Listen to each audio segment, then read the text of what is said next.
ओम शांति। तो आज का टॉपिक है बिंदु रूप कैसे बने। आज बाबा की मुरली भी थी इसी के ऊपर, क्योंकि बिंदु रूप हमारी ये फाइनल स्टेज है। फाइनल में हमें बिंदु रूप बनना है। तो इस स्थिति को कैसे पाए हम, इसके लिए बाबा ने कहा था आगे चल सेवाएं बहुत बढ़ेगी और समस्या ही बढ़ेगी, और बिंदु रूप स्थिति तब अनुभव होगी जब आप अपने संकल्प की स्पीड को कम करेंगे। क्योंकि जब समस्या बढ़ेगी तो संकल्प की स्पीड बढ़ेगी, सेवाएं बढ़ेगी तो सेवाओं में समस्या भी आएगी, और जिसके कारण हम बिंदु रूप का अनुभव नहीं कर पाएंगे। तो अगर बिंदु रूप का अनुभव करना है तो सबसे पहले समस्या में हल्का रहना, जिसके लिए बाबा ने कहा स्कीम बनाओ, समय की, संकल्प की और शक्ति के बचत की स्कीम। वास्तव में बिंदु रूप स्थिति मतलब कोई और चीज नहीं है। जितने हम संकल्प को बचाते हैं, संकल्प को पॉजिटिव बनाते हैं, संकल्प को धैर्यवत बनाते हैं, उतनी हमारी एनर्जी बच जाती है। और उसी एनर्जी का नाम है सोल कॉन्शियस या बिंदु रूप। क्योंकि बिंदु रूप स्थिति में हमें अति इंद्रिय सुख अनुभव होता है। बिंदु रूप स्थिति के बहुत सारे फायदे हैं। तो इसीलिए हम बिंदु रूप कैसे बने, तो सबसे पहले अगर हमें बिंदु रूप बनना है तो क्या करना है। जैसे अभी गीत भी आप सुन रहे थे, इस 3 बिंदु को नहीं विसरो। कौन से बिंदु? मैं बिंदु, बाबा बिंदु और ड्रामा बिंदु। बीती हुई को बिंदु लगाओ और क्या बनो? बिंदु बनो। बिंदु रूप स्थिति की अनुभूति करने के लिए जो अयथार्थ बातें हैं उसको हमें क्या करना है? बिंदु लगाना है। तो सबसे पहले हमें समस्या के समय हम अपने संकल्प की स्पीड को कैसे कम करें, हमें यह कला सीखना जरूरी है। इसलिए देखो बाबा ने यहां आकर के, क्योंकि हमें फाइनल में बिंदु रूप बनना है, इसीलिए बाबा ने सबसे पहले हमें कौन सा ज्ञान दिया? ड्रामा का ज्ञान। हर एक का पार्ट अपना अपना ये ज्ञान, जो हो रहा है वो कल्याणकारी हो रहा है ये ज्ञान, सेवा में बिजी रहो ये ज्ञान। ये सब सेवा हम कर रहे हैं या ड्रामा का ज्ञान से टोटल ये सब मटेरियल हमें क्या करता है? बिंदु रूप बनाता है। जैसे हलवा बनता है ना, तो हलवे के लिए सूजी, चीनी, तेल, कढ़ाई, खुरपा ये मटेरियल होता है, और इसी मटेरियल के बाद लास्ट में क्या बन जाता है? हलवा बन जाता है। तो इसी तरह हमें बिंदु रूप बनने के लिए ये जो सोमानों के पॉइंट, जैसे पिछली बार भी बाबा ने मुरली में कहा सोमानों में स्थित रहो। क्योंकि सोमानों में स्थित रहने से हम बनेंगे क्या? बिंदु बनेंगे।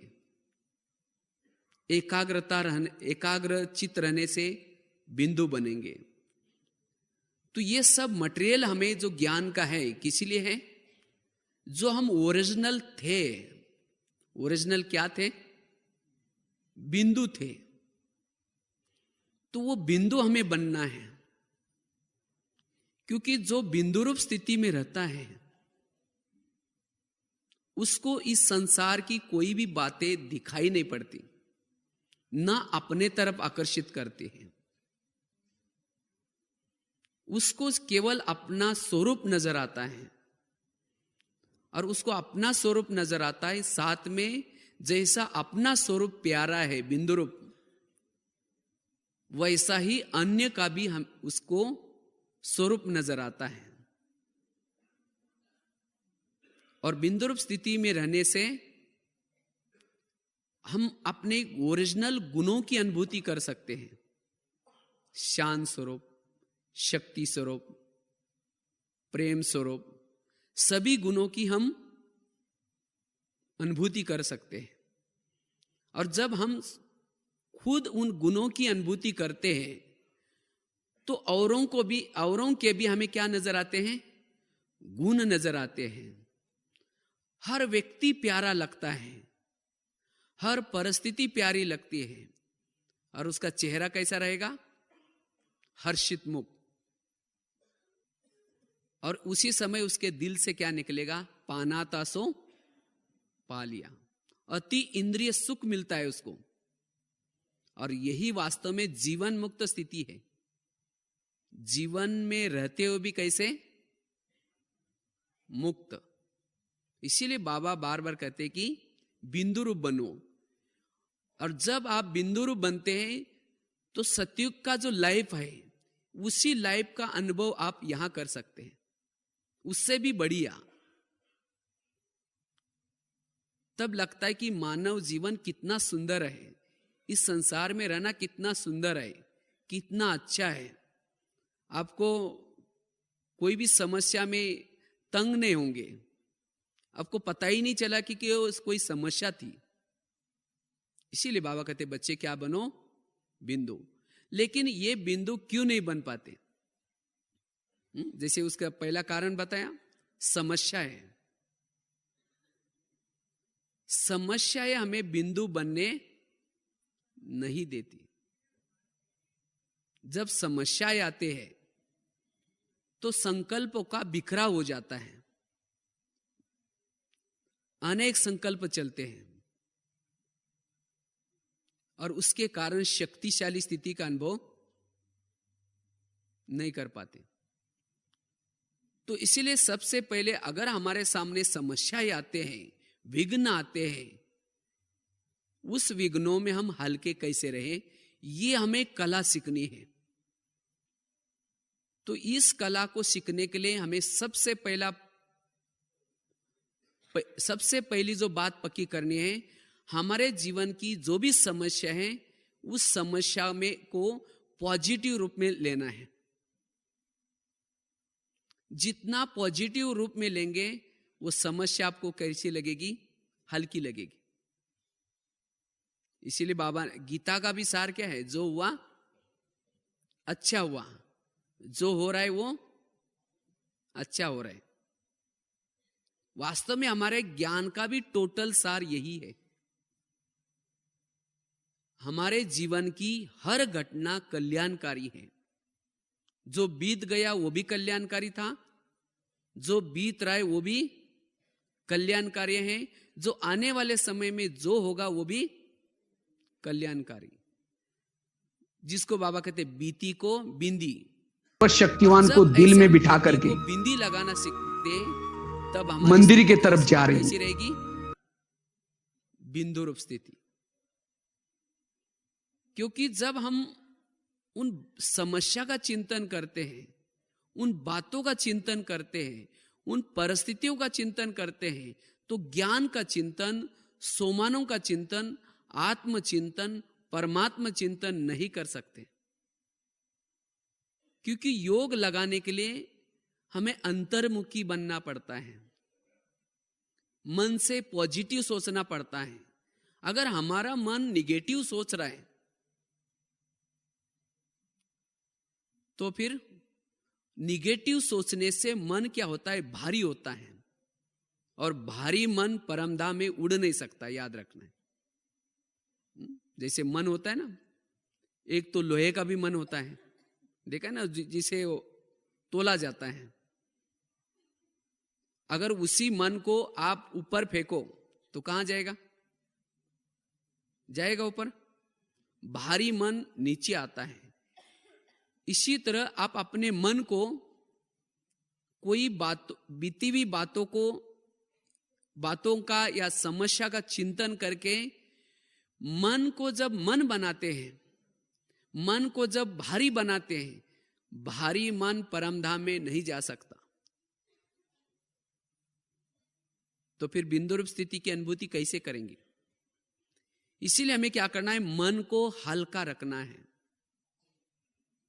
मन को भारी नहीं करना है। इसीलिए बाबा ने कहा कि समस्या के समय संकल्प की क्या करो?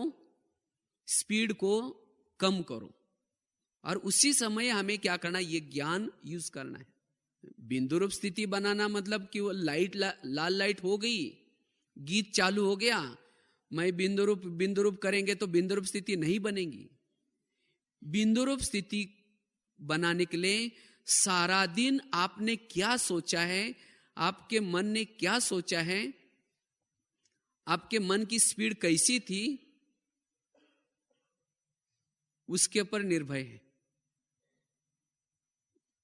अगर सारा दिन आप बहुत निगेटिव सोचा है, फास्ट सोचा है, तो उसी समय आप उड़ भी नहीं सकते और बिंदु रूप स्थिति की अनुभूति भी नहीं कर पाते। इसीलिए बिंदु रूप स्थिति की अनुभूति करने के लिए क्या करना है? समस्या में हल्के रहना है। तो हम बीती को बिंदी कैसे लगाएं? देखो, आपके जीवन की हर घटना में क्या है? कल्याण हुआ ना। अगर आपके जीवन में कोई परेशानी नहीं होती, तो परेशानी नहीं होती तो हम तो यहां आते। या अभी भी जो कुछ परेशानी है या परिस्थिति है या परीक्षाएं हैं, वास्तव में परीक्षाएं व्यक्ति का विवेक को जागृत बनाते हैं। इसीलिए परीक्षा से घबराना नहीं है। और जितना जिसको परीक्षाएं ज्यादा आते हैं, उतना वो व्यक्ति उपराम हो जाता है। कहते हैं एक माताजी भगवान के पास जाती है और भगवान को कहते हैं, भगवान मेरे जीवन में बहुत दुख का पार्ट है, मैं बहुत दुखी हूं। भगवान कहते हैं, ठीक है, तुम्हें ज्यादा दुख है ना, तुम अपने दुखों की सभी बातें क्या करना, एक चिटके पे लिखना, और उसी चिटके को क्या करना, एक गठरी में बांधना।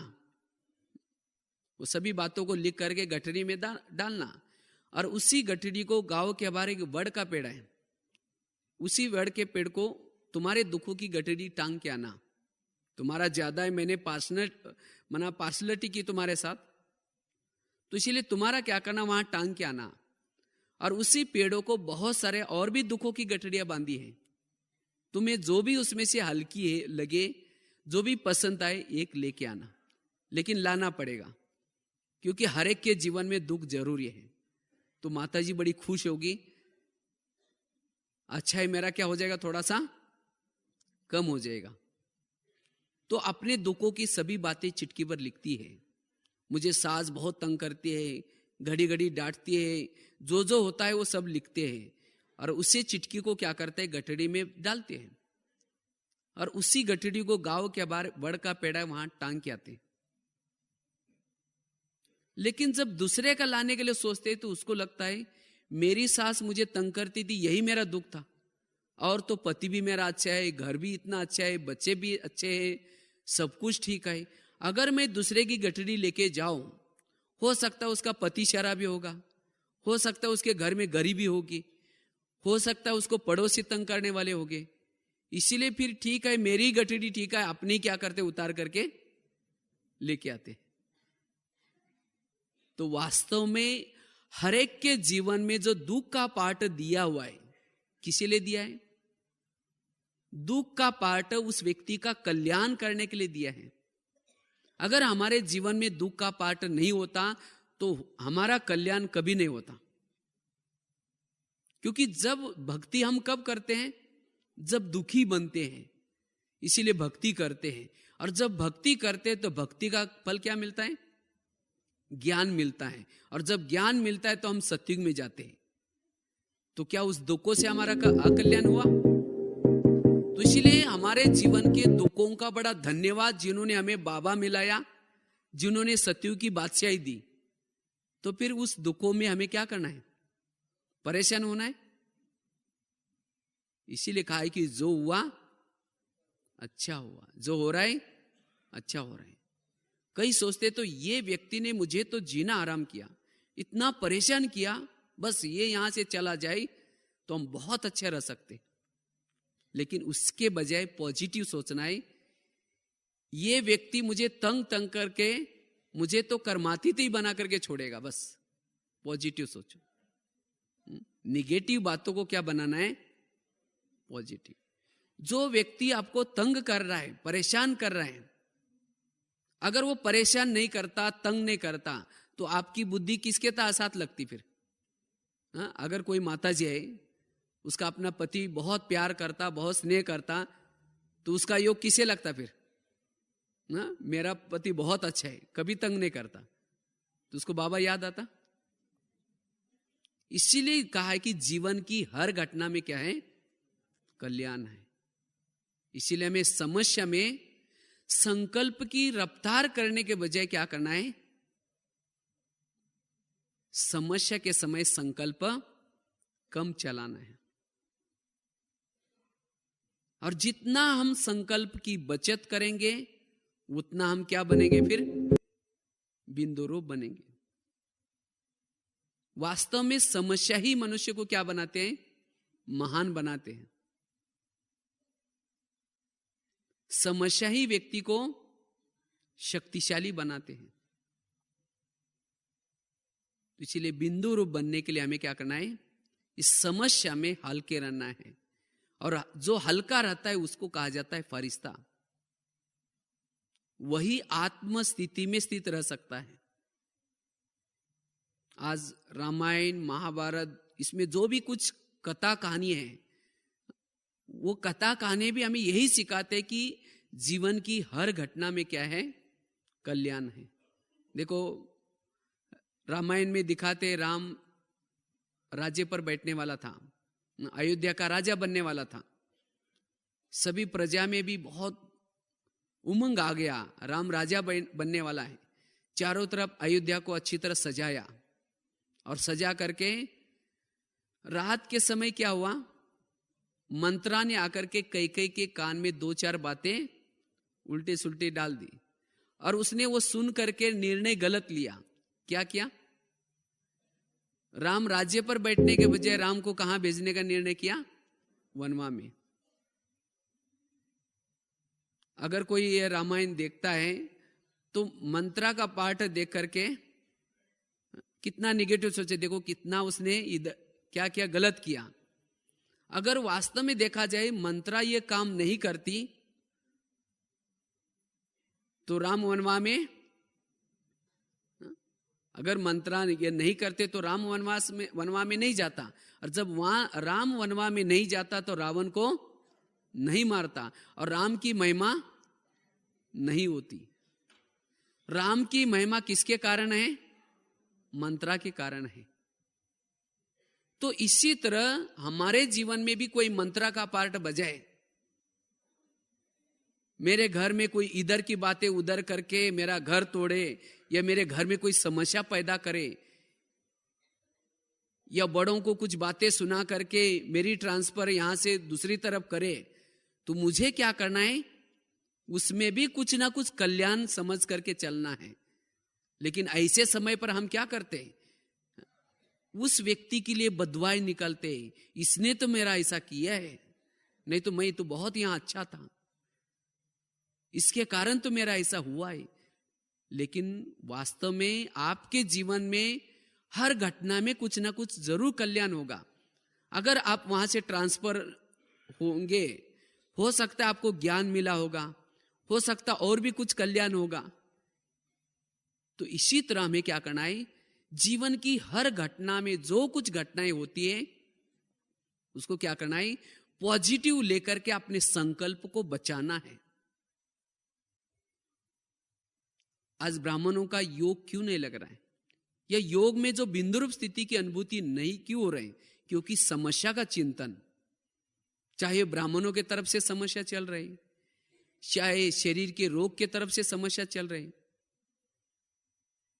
चाहे कोई ना कोई समस्या, और हर एक को समस्या जरूर है।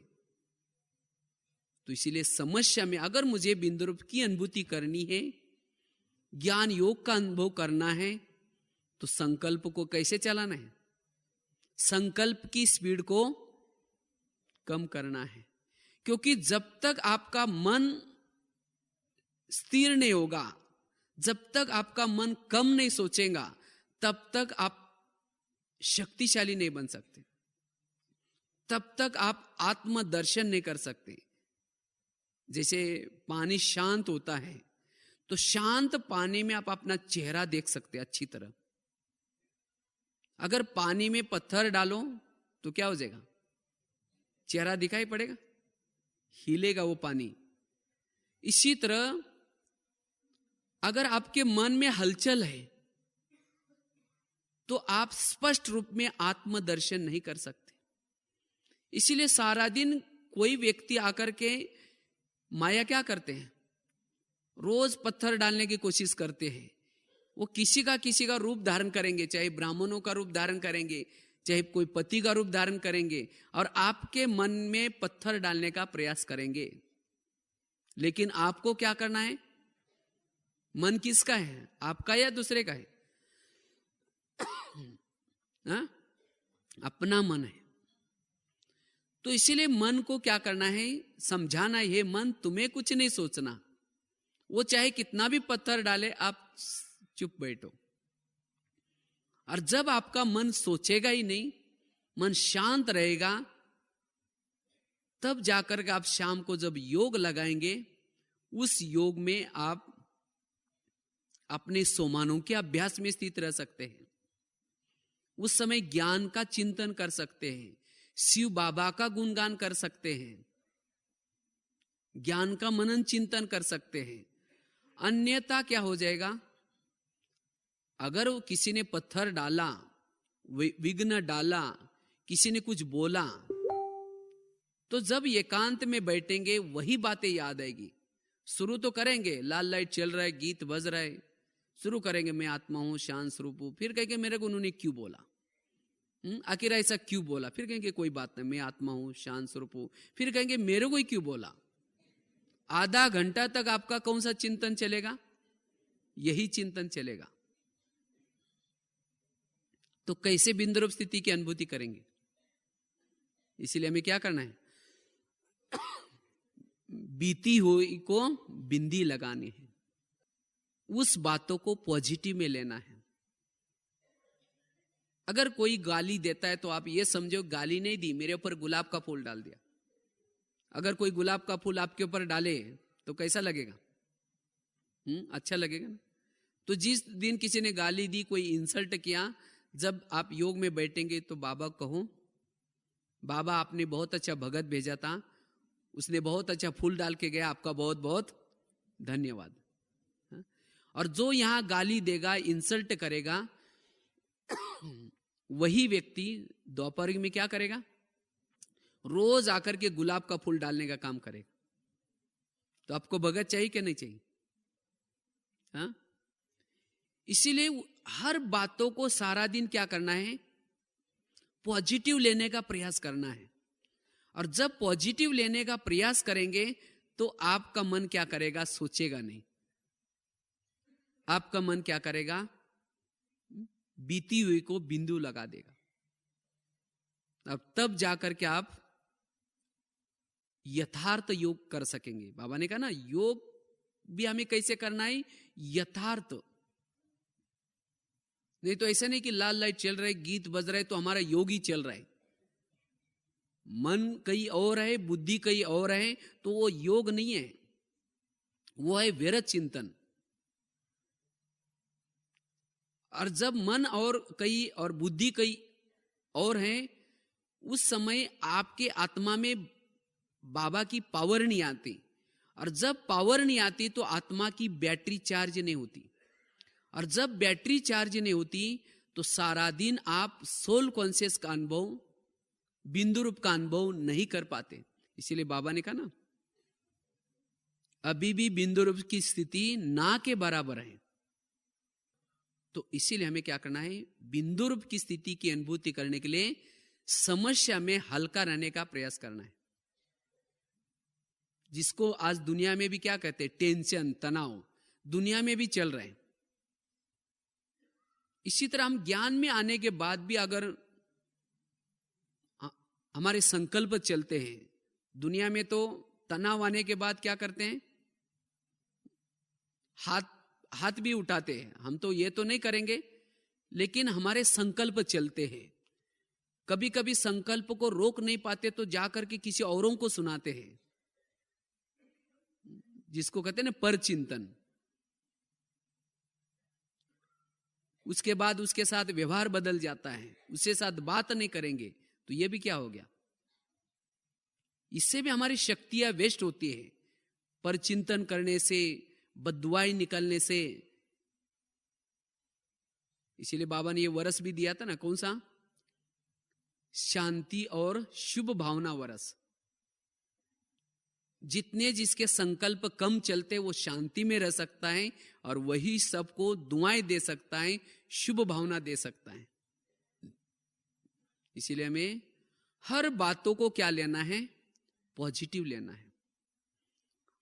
हमारे संकल्प तब तेज चलते हैं,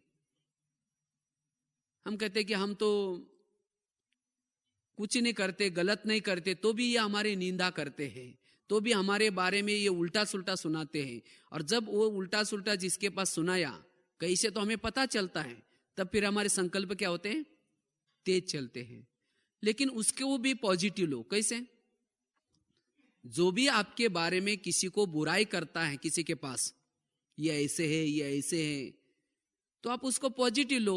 जो बुराई करेंगे वही दोपहर में क्या करेंगे, आपके मंदिर के सामने जाकर के आपकी महिमा गाएंगे, आपका कीर्तन भजन गाएंगे। जिसके सामने जाएंगे, जो सुनेंगे, जो हाँ में हाँ मिलाएंगे, जो सहयोग करेंगे, वो सब भजन मंडली बनेगी। और कोई ढोल बजाएगा, कोई क्या करेगा, टाल बजाएगा, कोई गाएगा और कोई सुनेगा। तो भजन मंडली भी चाहिए ना, चाहिए कि नहीं चाहिए? नहीं तो देवी तो बन गई, कोई कीर्तन भजन करने वाला ही नहीं। हाँ? तो इसलिए किसी ने आपकी अगर बुराई की, आपको पता चला, तो संकल्प चलाने के बजाय बाबा को थैंक्स दो, बाबा आपने तो बहुत अच्छा कीर्तन भजन मंडली मेरे पास भेजी थी, आपका बहुत बहुत धन्यवाद, और भी किसी को भेजते रहना। तो आपके संकल्प में क्या लगेगी, बिंदी लगेगी।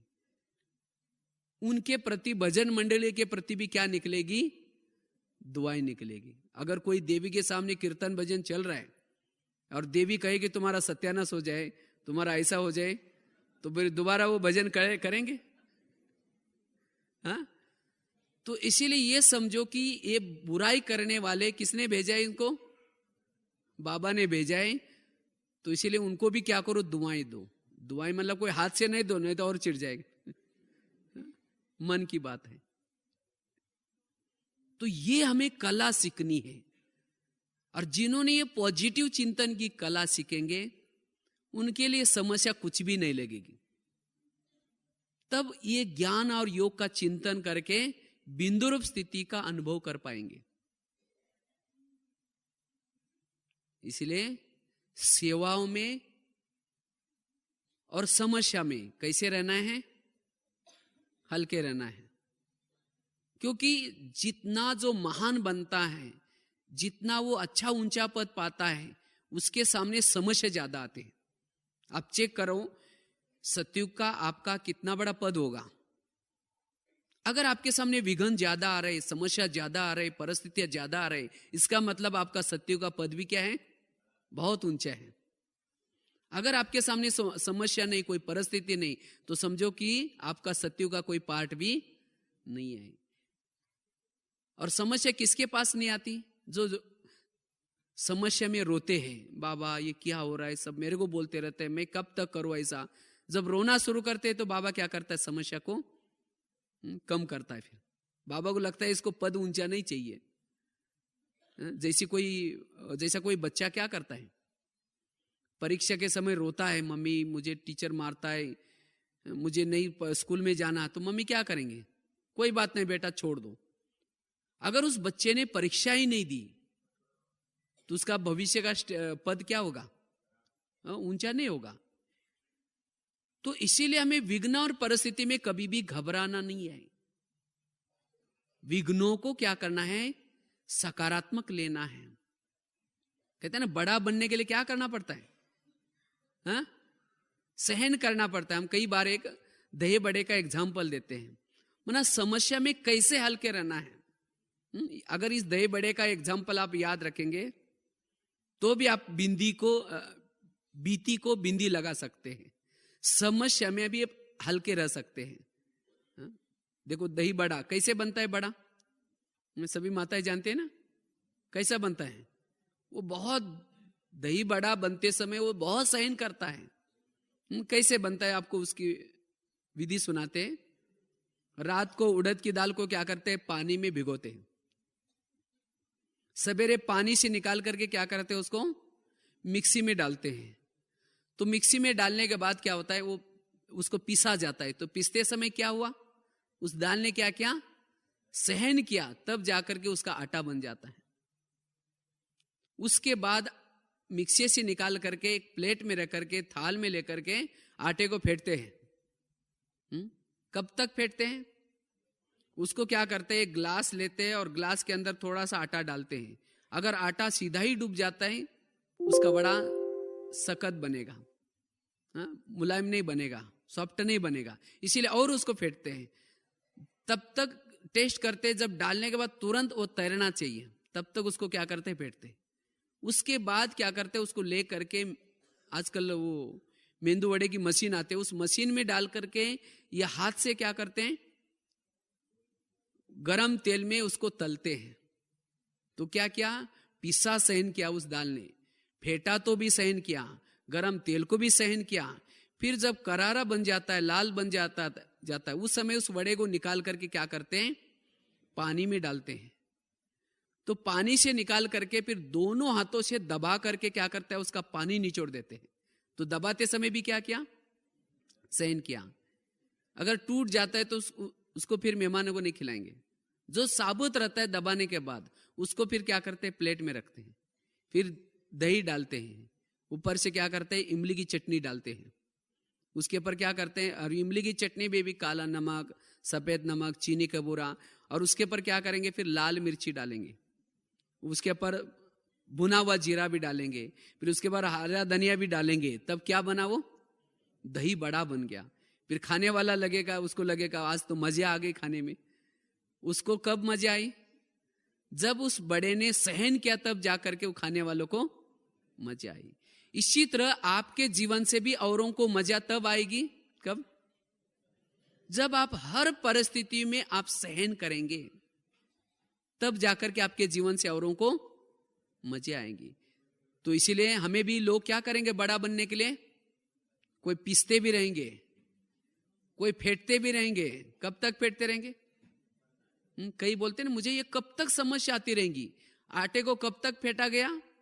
जब तक पानी के ऊपर नहीं आया तब तक फेंटा गया। इसी तरह हमें भी तब तक फेंटे जाएंगे, समस्या आती रहेंगी, जब तक ऊपर नहीं जाएंगे तब तक। तो इसीलिए क्या करना है? जो भी बातें आएंगी समझो कि हम बड़े मरने जा रहे हैं, इसीलिए उस बातों को बिंदी लगाना है।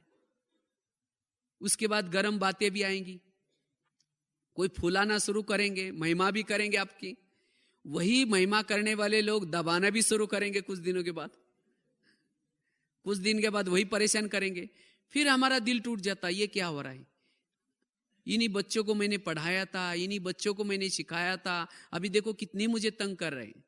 तो रोना शुरू करते हैं, तो बड़े टूट गए। तो इसीलिए टूटना उसी समय भी नहीं है। अगर उसमें भी साबुत रह गए तो फिर नमक मिर्ची लगाना शुरू करेंगे। आपके बातों को उल्टी सुल्टी सुना करके बड़ों को आपका नाम खराब करेंगे, लेकिन उसको भी क्या करना है? सहन करना है। सत्य है तो घबराने की कोई जरूरत नहीं। और तब जाकर के आप क्या बन सकते हैं? बड़े बन सकते हैं। तब जाकर के आपकी वो अवस्था, बिंदुर स्थिति की आप स्थिति बना सकते हैं। क्योंकि सत्यता वाला कभी घबराता नहीं है।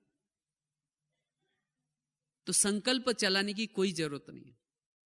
इसीलिए हमें क्या करना है? अपने विघ्नों में हल्के रहना है। नहीं तो हम योग तो लगाना चाहते हैं, बिंदु स्थिति की अनुभूति करना चाहते हैं, लेकिन सारा दिन जब विघ्न आते हैं, बातें आते हैं, उसमें क्या होते हैं, उसमें संकल्प चलाते हैं। इसीलिए सारा दिन जब आप हल्के रहेंगे तब आप शाम का योग बहुत अच्छा कर सकते हैं, शाम का योग यथार्थ कर सकते हैं, आप शक्तिशाली योग लगा सकते हैं। इसीलिए हम अपने कार्यों में, व्यवहारों में, कोई कैसा भी स्वभाव संस्कार वाला व्यक्ति हो, लेकिन उसके साथ रहते हुए भी अपने संकल्प न चले। तब जब आपकी एनर्जी बच जाएगी तो ऑटोमेटिकली आप अपने भ्रूकुटी में अपनी आत्मा की ज्योति जागृत है, किरणें अंदर से फैल रही, मैं एक बिंदु स्वरूप हूं, इसकी अनुभूति कर सकेंगे। और जिसको फिर सारा दिन अपनी आत्मा नजर आते हैं, उसको इस संसार की कोई बातें नजर नहीं आती। लेकिन माया क्या करते हैं, वो आपके ज्योति को जागृत होने नहीं देती। वो प्लान बनाते कि आज मैं कौन सा रूप धारण करूं। इसीलिए बाबा ने ये भी आज एक बहुत अच्छी बात कही, आगे चल करके ईविल स्पिरिट, इसके भी बहुत विघ्न आएंगे, लेकिन इससे बचने के लिए आपको क्या करना है, इस बाबा ने कहा ना, इसका रूप कैसा होगा, गुप्त रूप होगा। अपने साथियों के द्वारा ईविल स्पिरिट वाली आत्माएं आकर के आपकी परीक्षा लेंगे, आपके मन में हलचल पैदा करेंगे। अगर आपने ये पॉजिटिव चिंतन का पाठ पका नहीं आपका, आप कहेंगे ये इतना अच्छा, इसको मैं सहयोग देता हूं, ये क्या कर रहा है। अगर क्या क्यों में गए तो उस इविल स्पिरिट का आपके ऊपर भी प्रभाव पड़ेगा। फिर आप शांति की, योग की अनुभूति नहीं कर पाएंगे। आगे चल करके बहुत चलेगा ये। और जिन्होंने क्या क्यों में गए वो भी परेशान हो जाएंगे। तो इसीलिए हमें क्या करना है, अपने बिंदु को, अपने ज्योति को बुझने नहीं देना है। इस पर एक मिसाल सुनाते ना, जैसे कहते राजा जनक को विधेयी राजा कहा जाता था। कहते राजा जनक विधेयी राजा था। तो एक बार उसके मंत्री ने उसको प्रश्न पूछा कि आप विधेयी क्यों हैं। उसने कहा ठीक है, मैं आपको बताता हूं मैं विधेयी क्यों हूं। तो उसको एक दिन कहा कि आप मेरे महल में आना, मैं बताता हूं मैं विधेयी क्यों हूं। तो उसने उसको, वो राजा ने मंत्री को बुलाया। एक दिन वो आया तो उसने क्या किया, उसकी परीक्षा लेने के लिए, उस प्रश्न का जवाब देने के लिए क्या किया, उसको एक दीपक दिया। कहा कि ये दीपक लेके जाकर के क्या करना, आप पूरा मेरे महल को 5-6 चक्कर लगा के आना, लेकिन याद रखना ये तुम्हारा दीपक बुझना नहीं चाहिए। अगर दीपक बुझेगा तो मैं आपका क्या करूंगा, फिर सिर काट दूंगा। तो ऐसे करके उसको भेजा। लेकिन राजा जनक ने गुप्त रीति से क्या किया, एक 5-6 लोगों को भी खड़ा किया उसके रास्ते में। उसको ये पता नहीं था। आप उन लोगों को कहा कि आप जाना, ये व्यक्ति जब, मंत्री जब दीपक लेके जाकर के चक्कर लगाएगा, उसी समय क्या करना, उसको डिस्टर्ब करना। उसको कहना कि ये आप क्या लेके जा रहा है, आपका क्या घूम गया, क्या ढूंढ रहे। तो जब वो मंत्री चक्कर लगाने के लिए जाता है तो लोग उसको चिढ़ाना शुरू करते हैं, भाई आप क्या लेके जा रहे, ये क्या है। उस समय उसको, मंत्री को याद आता है कि अगर मैं उनके बातों की तरफ ध्यान दूं तो मेरा दीपक क्या हो जाएगा, बुझ जाएगा, मेरा सिर कट जाएगा। इसीलिए वो कुछ भी बोलते, क्या भी बोलते, उसके तरफ ध्यान नहीं देते, अपने दीपक को देखते हुए चक्कर लगा के आता है। तो जब राजा के पास पहुंचा मंत्री, तो राजा ने पूछा अच्छा दीपक बुझा? बोला बिल्कुल नहीं। लेकिन बोला आपने रास्ते में कुछ लोगों को देखा? हाँ। बोला कुछ लोग तो थे। कौन कौन थे? बोला मेरा ध्यान तो उधर नहीं था, मेरा ध्यान पूरा दीपक के ऊपर था, क्योंकि आपने बोला था कि दीपक बुझना नहीं चाहिए। तो राजा ने कहा कि आपने मुझे प्रश्न पूछा था ना, आप विधेयी क्यों है? तो यही उस प्रश्न का जवाब है। मुझे भी उस परमात्मा ने ऊपर से भेजा है। उसने ये कहा कि तुम्हारा दीपक बुझना नहीं चाहिए। अगर बुझेगा तो मैं तुम्हें सजा दूंगा। तो ये महल, ये धन संपत्ति, ये तो मेरा ध्यान इस दीपक के तरफ से हटाने के लिए है। तो इसमें मैं रहते हुए भी क्या करता हूं, सारा दिन किसको देखता हूं, अपने दीपक को देखता हूं। इसीलिए मैं विधेय हूं। तो इसी तरह हमें भी क्या करना है, हमें भी बाबा ने कहा कि बच्चे तुम क्या करना, सारा दिन आत्माभिमानी बन करके आना, सारा दिन बिंदु रूप बनना। लेकिन साथ में माया को क्या कहा है, जाना इसके दीपक बुझाने का, कुछ न कुछ बातों में डिस्टर्ब करने का। लेकिन कोई भी बातें आए, कोई भी परिस्थिति आए, तो हमें क्या करना है, उन परिस्थिति का चिंतन करने के बजाय, उन बातों का चिंतन करने के बजाय हमें क्या करना है, अपनी आत्मा को देखना है, अपने दीपक को देखते चलना है। तब जाकर के आप शाम को समय वो बिंदुरूप स्थिति की अनुभूति कर पाएंगे, वो शक्तिशाली स्थिति की अनुभूति कर पाएंगे। और जब एक बार ये ज्योति जागृत हो गई, आत्मा की स्थिति अनुभूति हो गई, उस समय आप एकाग्रता का अनुभव कर पाएंगे। और जब आपके जीवन में एकाग्रता आ गई, आपके आत्मा के अंदर जो विकर्म बने हैं, वो बाबा कहते हैं ना, विकर्म विनाश। ये विकर्म विनाश क्या है, जितने आपके संकल्प कम चलेंगे, जितने पॉजिटिव संकल्प चलेंगे, उतना हम शक्तिशाली स्थिति का अनुभव कर पाते हैं। और जैसे लगेगा हम एक ज्वाला स्वरूप स्थिति की अनुभूति कर रहे हैं। जैसे सूरज है ना, सूरज किरणें फैलाता है, इसी तरह अपने आप को अनुभव करेंगे कि मैं इस शरीर में एक सूर्य की तरह बैठा हूं और मेरे से चारों तरफ किरणें फैल रहे हैं। और इस स्थिति से शरीर के इंद्रियों में शीतलता आएगी, अंग अंग शीतल बन जाएगा, और बिंदु रूप स्थिति से वाइब्रेशंस फैलता जाएगा। ये बहुत बड़ी सेवा है। और जब बिंदु रूप स्थिति बनेगी, तो जैसे कहा ना, एक तो दूसरे की बुराई हमें नजर नहीं आएंगे, लेकिन आप सबको गुणवान नजर आएंगे। इसीलिए हमें क्या करना है, ये स्थिति को प्राप्त करना है। लेकिन इसके लिए जैसे बताया ना, ये क्यों नहीं चलती, क्यों नहीं स्थिति रहती, क्योंकि सारा दिन के समस्याएं, सारा दिन के विघ्न, इस विघ्नों में पहले हमें क्या करना है, हल्के रहना है। इसीलिए बाबा ने ये भी कहा ना, आज भी कहा, 3 प्रकार की सर्टिफिकेट लो। कौन सा सर्टिफिकेट? एक तो सभी का सर्टिफिकेट, साथियों का सर्टिफिकेट लेने के लिए सबको क्या करना है, रिगार्ड रिस्पेक्ट देना है। बाप से सर्टिफिकेट लेने के लिए सच्चाई और सफाई में रहना है, और स्वयं से सर्टिफिकेट लेने के लिए क्या करना है, श्रीमत पर चलना है। और तब हम क्लियर रह सकेंगे, वो बिंदु स्थिति की अनुभूति कर पाएंगे। और सारा दिन हमारी वो अवस्था रहे, इसके लिए हमें अमृत वेला का योग पावरफुल करना है। जितना हम अमृत वेला का योग पावरफुल करते हैं, उतना सारा दिन हम बिंदु स्थिति की अनुभूति या अंदर से सोल कॉन्शियस स्थिति की अनुभूति कर पाते।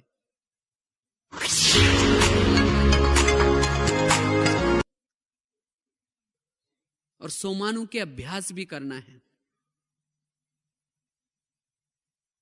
सोमानु में रहने में भी एकाग्रता आते है। सोमान अर्थात हम ऐसे हैं, या अपने लिए पॉजिटिव विचार देना। सोमानों का अभ्यास करने से हमारी आंतरिक शक्तियां जागृत होते हैं। इसीलिए हमें क्या करना है, स्वयं को भी पॉजिटिव चिंतन देना है। अगर आपको कोई कहे आप तो ऐसे हैं, आप तो ठीक नहीं, तो भी उसकी बातों को स्वीकार नहीं करना है। नहीं तो कभी कभी क्या करता है, कोई अगर आपको कहता है तुम तो बेकार हो, तुम ऐसे हो, तो हम अपने बारे में ऐसा ही चिंतन करते हैं। नहीं, हमें बाबा ने क्या कहा है, बाबा ने क्या कहा है, बच्चे तुम मीठे बच्चे हो, तुम शक्तिशाली हो, तुम भक्तों के इष्ट हो, तुम पूर्वज हो। तो बाबा ने जो बातें बताई, उस बातों को स्वीकार करके हमें क्या करना है, उसी स्वरूप में रहना है और औरों को भी सम्मान देना है। तब हम वो शक्तिशाली स्थिति की अनुभूति कर पाएंगे।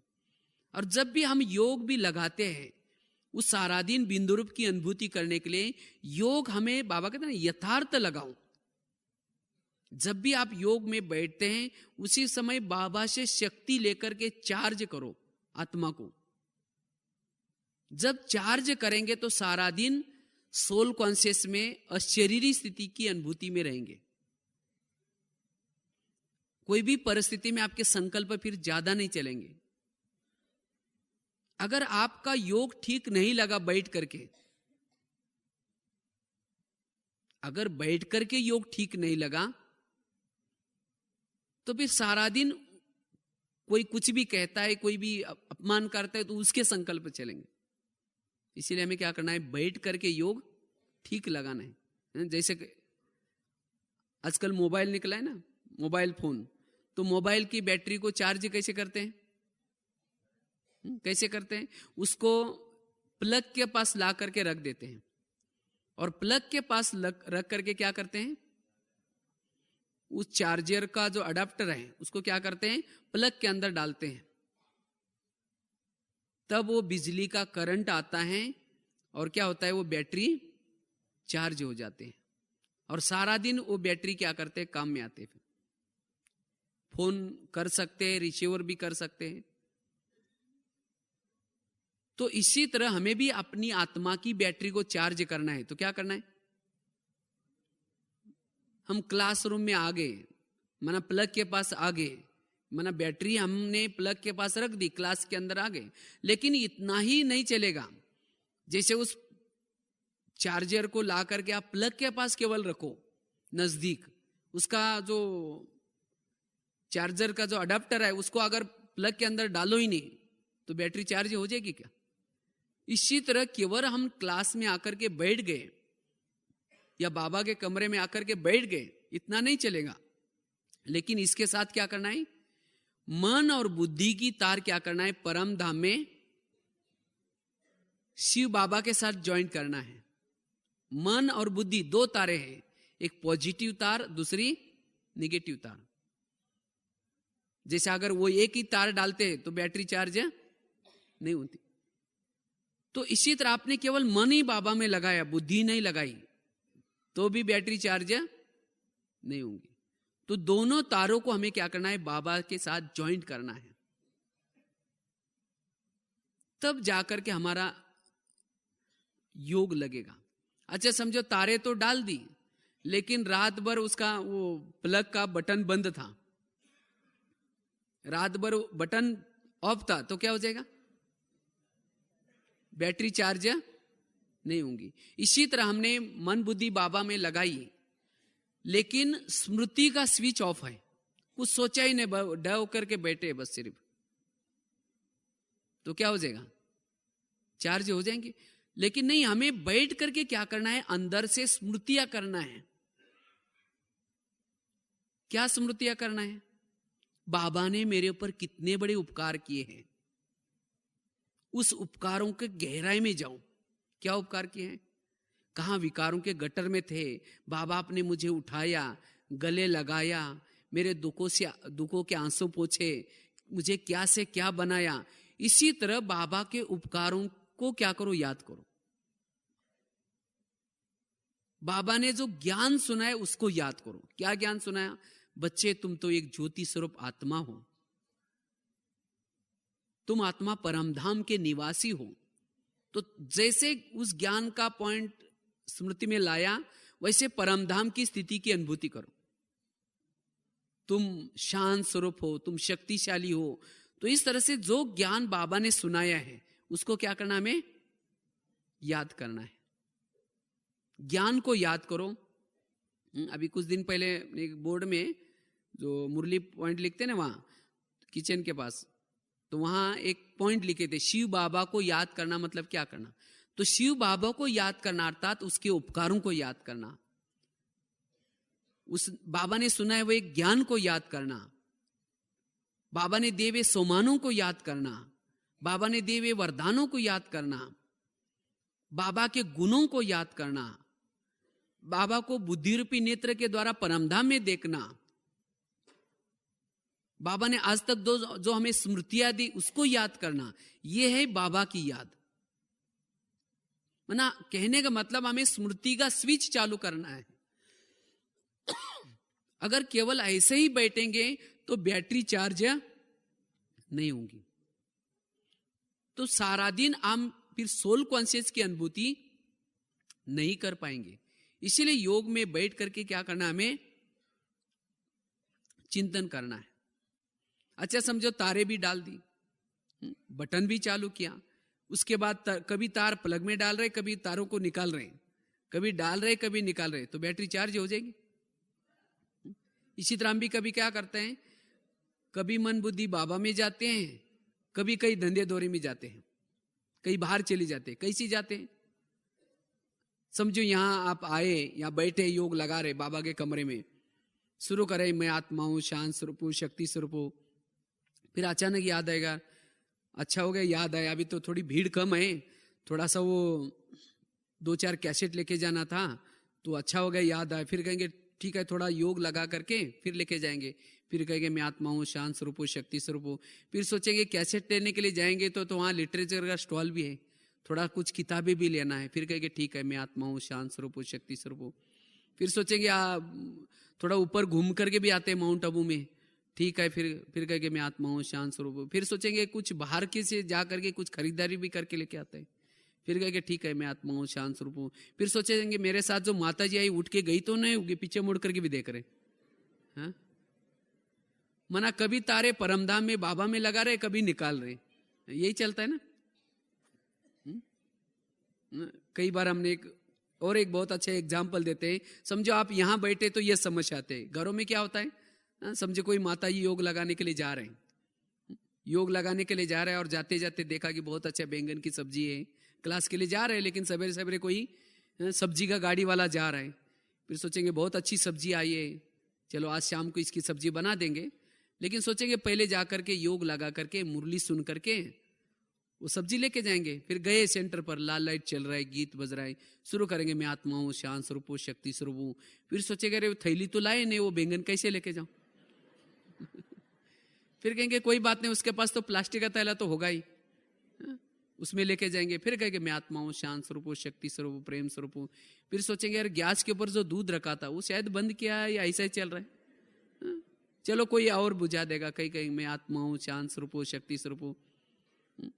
फिर सोचेंगे अरे वो घर में तो मेहमान आने वाला था और मैंने तो सोचा था उसके लिए वो छोले बनाओ, लेकिन रात को तो भिगो ही नहीं, और अभी क्या बनाए, क्या खाएंगे, चलो कुछ बना ही देंगे। फिर दोबारा शुरू करेंगे मैं आत्मा हूँ, शांत स्वरूप हूँ, शक्ति स्वरूप हूँ। ऐसे करते करते लाल लाइट की सफेद लाइट चालू गई, योग का टाइम पूरा हो गया। हाँ? सामने वाला बैठने वाला सोचेगा वाह इन्होंने आधा घंटा योग किया, लेकिन इनका योग कहाँ लगा था, हाँ? इनका योग कहाँ लगा था, वो बैंगन योग या चलता है ना, ऐसा सभी माताएं जानते हैं। अगर आपने ऐसा योग किया ही नहीं, शक्ति भरी नहीं, तो बिंदु रूप स्थिति कहां आएगी। वो बीती हुई बातों को बिंदी कैसे लगा सकते हैं, कैसी लगेगी, हा?